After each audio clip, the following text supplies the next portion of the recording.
Hey there, Christina Rizakos here, childcare business mentor and strategist, and I want to ask you a very special question. Do you have a complaints policy in your childcare business?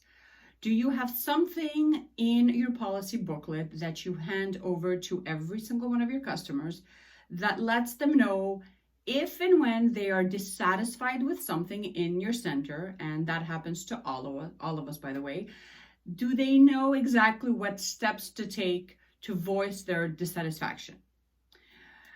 I find that many centers do not spend a lot of time really detailing and taking this policy seriously when it comes to your complaints policy. And I found for myself in my childcare business that at the beginning, I really didn't pay attention to this as well. I thought that if someone wasn't happy with the service, then they could just go somewhere else, right? That was my mentality back then. But as my business grew, as I started getting more and more customers, and I started growing as a business owner, I saw that there was a need to go back and really tweak and update it and really put a clear and simple procedure in place so that my customers knew that if they were not happy with something in the center, whatever that was, that they knew that I was there to listen, right? To support them, to find a solution, and that this policy and procedure was clearly stated inside their policy booklet that every single one of my customers receives upon registration. So before I dive in today, I want to make sure that you know your state's or your province's rules and regulations.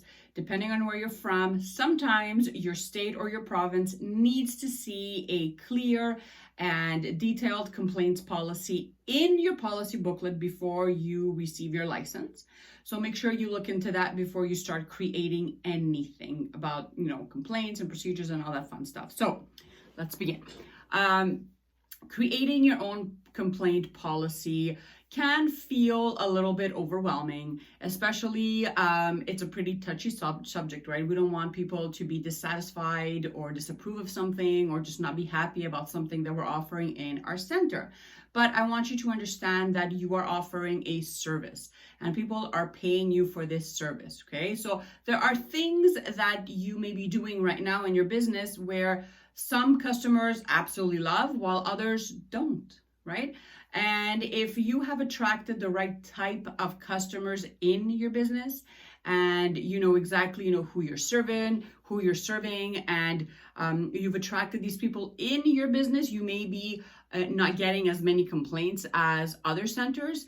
I find that centers that don't have a clear picture of who their ideal client is basically just register anyone off the streets, and then you end up with complaint after complaint and stress and situations that may really just grow and become something really big and really unpleasant, and nobody wants that. Okay, so number one is I want to talk a little bit about what exactly a complaints policy is. Okay, so let's say you have a parent that comes in your center and they're not happy with something. Maybe one of your educators gave her some attitude, or maybe they're not happy with the menu today, or maybe their child got hit and they're not happy about that. Okay, so what do you want them? What do you expect from them? How do you expect them to voice their dissatisfaction? How do you expect them to tell you that, hey, this happened and I'm not happy with it, right? So if you don't have a complaints policy, what's going to end up happening is the following. They are going to go see the educator, right, of their child, or they're going to come see you if you're working in the group, and then they're going to voice verbally their complaint. And then you may be caught off guard. Maybe you're busy at that point. Maybe you're having a bad morning, or you're really charged or stressed, and you may react in a positive manner or may not. Other things that I see happening when there aren't clear procedures set up in place, I see parents really getting frustrated and raising their voice and yelling in the hallway, yelling in the locker area, making educators feel bad about the situation. And that's not a situation that you want to have in your childcare business, right? It's just not. That's not what we do when we're running and operating childcare businesses. So you want to make sure that you're keeping the flow of the center peaceful and zen, and you want everything to be working.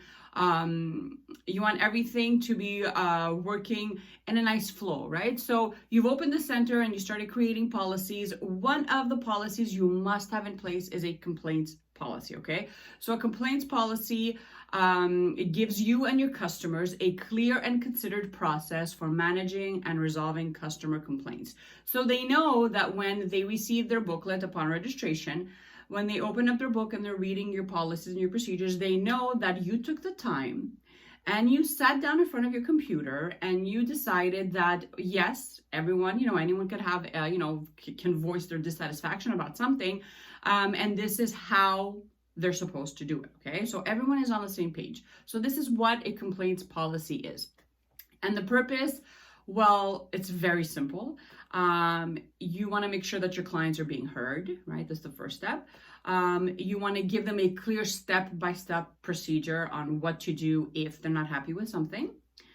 Creating your own policy on complaints, it will help you operate with confidence when customers' complaints arise. You know that people are not going to start yelling in the lockers or going to start talking to other customers about their dissatisfaction, right? You're confident in that because you've done all this work and you've handed this over to your customers so that they know that if and when they have something to say in terms of a complaint, that they know exactly what to follow. So you're confident in that, right? You've done your work and you know that this is the system that everyone needs to follow. Your customers will know that your business is committed to continuous improvement, which is big. The last thing you want is your customers to feel as though they're just another registration fee or just another check. We're dealing with kids. We're dealing with, I think, one of the best clients to have in terms of, the kids and the families. I think it is an awesome industry to be in if you are really operating it in the right way and you're doing it for the right reasons. So you don't want customers to feel as though their child is just another number or just another registration fee, right? Because parents will sense this, okay? So by doing all the work now and by creating this complaints policy, parents know that, you're open, you're a professional, you're running a business, you're offering a service, you're getting paid for this service, and that you are open and committed to continuous improvement, right? As a boss, as an entrepreneur. And the policy will improve the flow of your business. Everyone will be on the same page. And that feels really good when you are operating a business that you may or may not want to be in, from like 9 to 5 or 9 to 6 every day. You know that if something arises, that everyone's on the same page and everyone knows exactly what to do. So where can this policy be found? Very simple. I teach all my clients and all my customers to put everything, when it comes to your policies and your complaints inside your policy booklet. Make it really detailed, really clear. There's no sugarcoating anything. You can place it on your website if you want, but it should be in a place where it's easy to find, okay? So in your policy booklet that you hand over to all your customers, you may want to upload it on your website. Whatever the case is for your center, just make sure it's found in the policy booklet that you give out once you have a new customer. So procedures when creating this policy, okay? So there's a few steps that I teach my students to follow, because you don't want just to say, okay, if you have a problem or a complaint, just write it down and give it to me in the office, right? And what happens next? Like, what do you do with the information, right? So you want to make sure that you take the time to detail the procedures that will follow once a complaint has been given to you, to yourself, to the director, to the receptionist, to the teacher, whatever, right? So step one is you need to clarify in your policy who can make a complaint. So for example, is it anyone dropping off a child? Or is it solely the caretakers? Is it the older sister? Is it the grandma that just drops off the child once a week? Who can make a complaint? Step two, how is the complaint accepted? Okay, and if there's one thing that I've learned is that I strongly suggest to receive complaints in a written format. So whether that's an email or whether that is an actual pen and paper and just like a piece of paper with a complaint on it, Do not accept complaints verbally, or if someone starts verbally telling you that they're not happy with something, you tell them, okay, refer them back to this section of their policy booklet and tell them that yes, they have the right to make a complaint, but you would want them to follow the procedures and put it in writing. Okay, so step 3, which staff member can receive the complaint? So let's say you're not there 1 week, or let's say you're on vacation somewhere in the summertime and a parent has a complaint. So you should, as a business owner, delegate someone on your team to be trained in the policy that, and they can receive the complaint when you're not there. And I would strongly suggest that you actually add their name in your policy booklet as well. So everyone knows that, oh, when the director is not there, Susie's in charge of complaints. I will go, hand over my complaint to her since she's been trained and she knows exactly what to do. Step 4, treatment of the complaint. Now this is when you, as a business owner, receives the complaint and you have it in your hands, okay? You need to detail to your customers what exactly you're going to be doing with the complaint and how you're going to go about it and all that fun stuff. So how will you proceed? I want you to set a limit that the customer should expect to hear something by. So don't get back to your customer a year later, right? You want to be concise, you want to be quick, you want to be brief, you want to diffuse the situation. So the faster you act, the better. Give a time limit, whatever works for you, 24 hours, 48 hours. Just make sure you have some type of system in place that lets your customer know that, oh, I received your complaint and you will hear, I will get back to you within the 24 hours. Step 5, discuss with your customer the steps you have taken to solve the problem. So now, after you've received a complaint and you've researched and you've asked your questions and you've done your due diligence as the business owner, then it's time to get back to your customer and it's time to discuss with them what you found, what you're going to change, what you did change, and then really just put everything down on paper, invite them to come in the office and really just have this conversation with them, showing them that yes, you took this seriously and you did research and you investigated the situation and this is what you came up with, okay? Step 6, stick to your promise, right? So whatever you promised, if it's, changing the menu a little bit more often, or making sure that you covered, let's say your customer complained about the washrooms being dirty, or there was like a big, hole on the wall that needed to be sanded and painted. Whatever it is, whatever you discussed in your meeting with them and you promised that you were going to fix, please do, okay? There's nothing worse than someone promising to do something and then not doing it. Okay. And it's also going to cause you more problems after that. So you don't want that, right? So whatever you promised, whatever ways you said you were going to take care of the situation, stick to your word. Step 7, follow up a few weeks later. I like to follow up a few weeks later. So maybe a week or 2 weeks later, maybe call them in the office or send them an email or a message and ask them, I'm just wrapping up your complaint. I'm closing up the file. Was everything resolved to your satisfaction? Because I'm closing up a file and I wanted to touch base and make sure that everything, you're feeling okay with what we discussed and how we settled the problem or the situation. That's it. So short and sweet, to the point, and things they move quickly, but it's also very smooth. So it's not, you don't feel as though, your customer is expecting things that you can't deliver, or you don't feel as though someone's holding like a gun to your head telling you fix it now, right? You've taken care of the situation. You took the lead. You show them that you're open to hear their concern, that you took it seriously, you followed all the steps mentioned in your policy booklet, you discussed everything with them, and then you closed up the conversation with touching base, making sure they were happy with the situation, you close your file, you're good to go. So why is the follow-up so important, okay? And I know this may be a little comfortable because nobody wants to get complaints, you guys. I know this. Nobody wants to hear that their staff, didn't say good morning in the right way or gave attitude to a customer, or, your customers may think that, oh, there's a weird smell in the center, or all things look dirty or whatever. But you want to make sure that you are serving your customers and that you're offering value every day, okay? So following up is just another way of doing that, okay?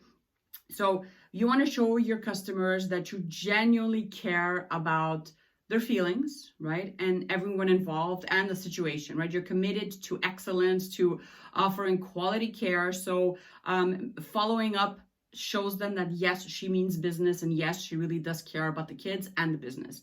You have to have an attitude of servitude. You want to promote a peaceful environment, because if you don't take your customers' complaints seriously, or you just try to sweep them under the rug, that's going to cause more resentment and more anger, with your customers, towards the staff, towards yourself. And you don't want that. You want to promote a peaceful environment. You want everything to flow well. So the faster you nip this in the bud, the better it is for you. And by doing all of this and really doing all this hard work, because it is hard work, you are growing as a professional, right? You are taking yourself seriously, you're taking your role seriously, and you are you're really growing as a professional, and you're showing people that yes, you can voice your opinion, we can take care of it like two civilized human beings. And I'm here to make sure that that you are consistently committed to excellence and to providing the best possible care, so that they in turn can go to their friends during the weekend or their birthday parties and say, oh, I had an issue with my daycare, but you know what? The director was awesome. The staff was awesome. They listened to me. We met a few times, and this is how they dealt with it. And I'm really happy and impressed with the way it was settled. So who wouldn't want to get a testimonial like that, right?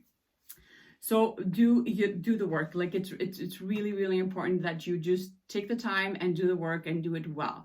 So some key points that I want to leave you with. Okay. So when handling complaints, I teach my students to act quickly in order to prevent things from escalating, right? Being diplomatic and getting both sides of the story is really important as well.